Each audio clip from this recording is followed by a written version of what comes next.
Singularity 6 has remained consistent at delivering quality updates for Palia on a bi-weekly basis. So let's take a look at the latest additions and changes to the game.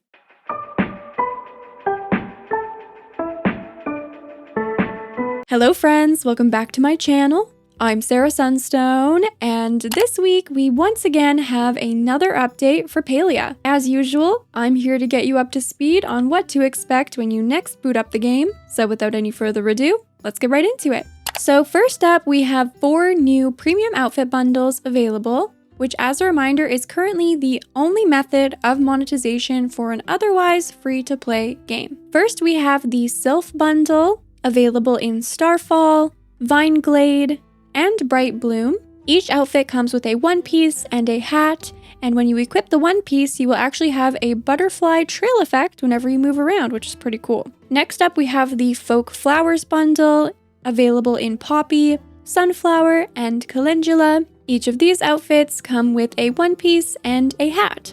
Third on the list, we have the Smoking Jacket bundle, available in Silken Stems, Printed Plaid, and Crocheted Checks. Each of these outfits comes with both a top and a bottom. And then finally, we have the Everyday Flare bundle, available in Classically Sleek, Embroidered Elegance, and Gorgeous Ginkgo. Each of these outfits also come with a top and a bottom. So those are available at the premium store for purchase with real-world money. It's also important to note that as of this update, the Magi Market has now come to a close, and the team would like to thank everyone for participating in their first event. They shared that they learned a lot from this event during an open beta, and for what themed events should be like for Palia in the future. Next up for this update, a familiar yet top secret location has received a stunning makeover. Zeki's Underground has been completely revamped in its appearance, and I absolutely love the upgrade. While there was nothing wrong with the previous iteration of the Underground, this new design makes it much more appealing and interesting to frequent. The team is hoping to create a space where players can gather and socialize, because who doesn't love to hang out in a shady cave? Now, outside of aesthetic improvements, some functional changes have also been implemented. There is now a second Wondrous machine available here for your convenience, where you can trade in your lucky coins for the chance to receive rare items. Additionally, Wrath will now have a proper bar to work at while visiting the black market. Currently, he will sell some of the same items that he offers over at the Ormuz Horn Inn, but in the future, he will offer more unique items. I love the idea of having this bar area found at the black market, and definitely look forward to seeing what sort of unique food and drink items might become available here in the future. If you're wondering what the significance of this location is, the lore behind it, all that good stuff, definitely be sure to pursue friendship quests with Wrath and Zeki to learn more. Next up in this update, we also have a brand new emote to use in our interactions with others and the world at large. If you're tired of sitting, well, now you can kneel instead. I think this one is really sweet, and I love seeing the range of ways that we can express ourselves in the game continue to expand. We also have another new furniture interaction available, and that is running water. You can now actually turn on the faucets of sinks and bathtubs at your home to fill them up with water. In my opinion, each new furniture interaction added is a win because it creates a more immersive environment for us to enjoy as players. Next, we're going to go over some of the quality of life adjustments that have been made in version 0.169. So first up, you can now destroy crops. So if you've ever made a mistake when planting something, or have a new crop that you'd like to plant right away but no space to do so, you can now clear plots by equipping your hoe and holding the right click over the slot you would like to remove a crop from.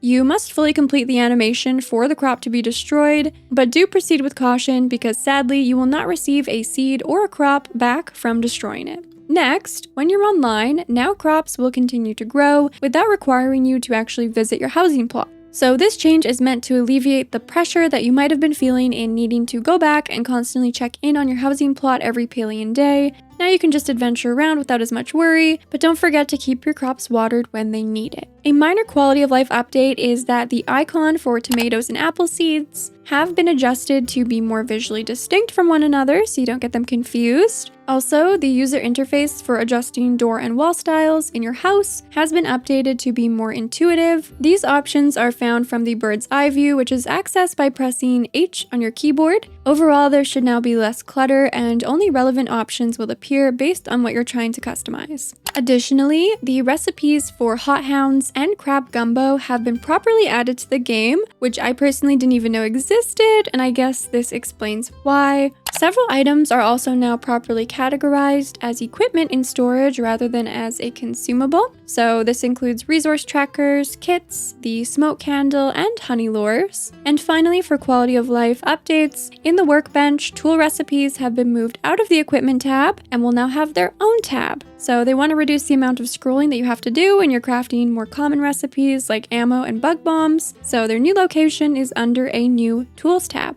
So that's all for content and quality of life updates, but we still have a lot to talk about in terms of rebalances. So I personally find it very interesting to unpack these changes, but I also understand if it doesn't sound all too exciting. But the thing is, these rebalances may impact your gameplay, so I'm going to break it all down so you know exactly what's different and what to expect. So let's start with the hot topic of conversation, which is cooking and cake parties. If you're really concerned about the logic behind these changes, I will link this entire blog post in the description so you can read through everything yourself. The team did go into pretty good depth with the reasoning behind this and why it's important for the bigger picture of the game and the longer run of the game. But the short of it is that celebration cakes were just too profitable. It was outscaling every other dish and every other gold generating activity in any skill by a large margin. So that's not good for balancing a game. You want there to be equal rewards essentially in any realm of the game. So you don't want there to be no reason to go fishing because you could just bake cakes, or no reason to forage because you could just bake cakes. There needs to be balance so that every activity is just as rewarding, especially if some people don't enjoy cooking, but they still want to earn as much money as people who do. Maybe you love fishing, but you're like, I can't even earn money from fishing compared to baking cakes, but I just want to fish. So they're just trying to strike a balance across all skills.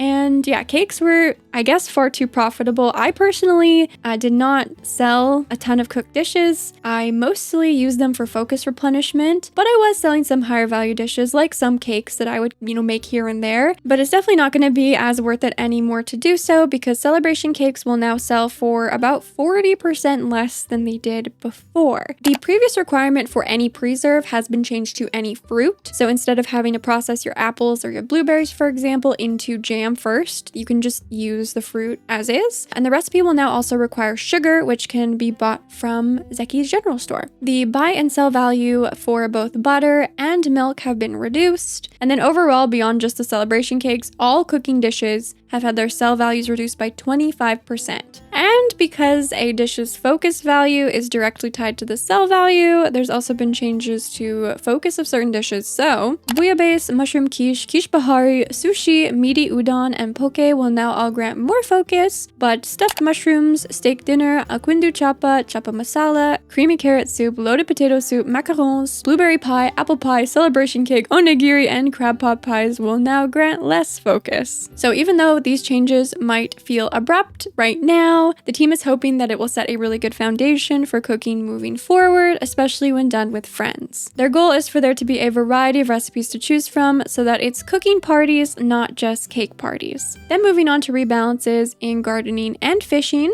the tooltip for the Speedy Grow Fertilizer has been updated to better reflect its function. Its description now reads, Fertilizer that for every 2 days of growth grants an additional bonus day of growth. So basically, if you're using this fertilizer on, say, a crop of corn, for example, after 2 Palian days of growth stages, it'll actually count for 3. So it gives it 1 extra day of growth for every 2 days that it's been actually growing, if that makes sense. It's still a little confusing, but I see what they're trying to say. The sell value for this fertilizer has been reduced from 10 gold to 5 gold, and the purchase price with medallions at Badru's Gardening Guild store has also been reduced from 20 medallions to 10 medallions. And then see, when you adjust one thing, they have to adjust like 20 other things because they're all interconnected. But these adjustments also go hand in hand with changes to the worm farms. So worm farms and glowworm farms will now produce less from cooked dishes, which also feels like it ties back to all the cooking rebalances. The good news is that now if you use a star quality ingredient in a worm farm or a glowworm farm, it's going to produce more. Previously, it was not being accounted for.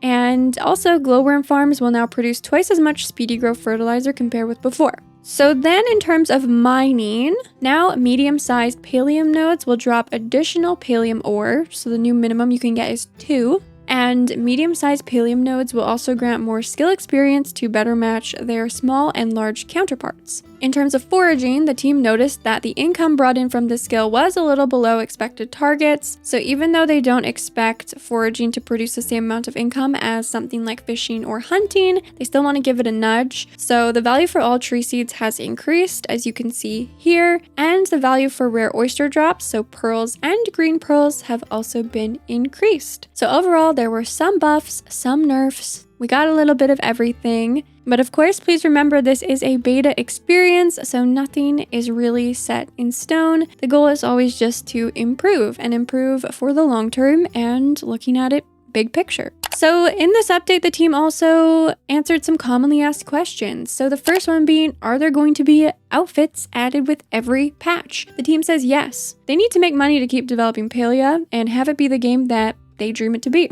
And right now, selling premium outfits is currently the only way they are making money, so definitely expect new outfits being added every patch for a while. They also said they are open to considering other ways to monetize based on feedback from players and will continue to evolve their approach over time. The next question is whether the team is going to do something about how players are treating others when it comes to scarce resources like Palium nodes. And their response is that they're aware of the feedback and discussions that have been raised, and they want to be able to find solutions that make sense, and because these are social features that have a large impact on the player base, they need time to do it right, but they'll do their best to share more when they're ready. The next question is about frustration with the sushi recipe or getting a certain rare fish after so many attempts, and whether they plan to do anything about this. And now this is news to me, this is good news to me. They said that for the sushi recipe, they actually think it might be a bug. So I'm hoping that's the case because I have been attempting for the sushi recipe for far too long, with no luck. But for other cases, they're aware of the frustrations of, attempting to try and get something and not being able to. And there's room for some nice solutions to help alleviate this, but they'll have to think about it. I can only imagine how tough it is to find a balance between making something,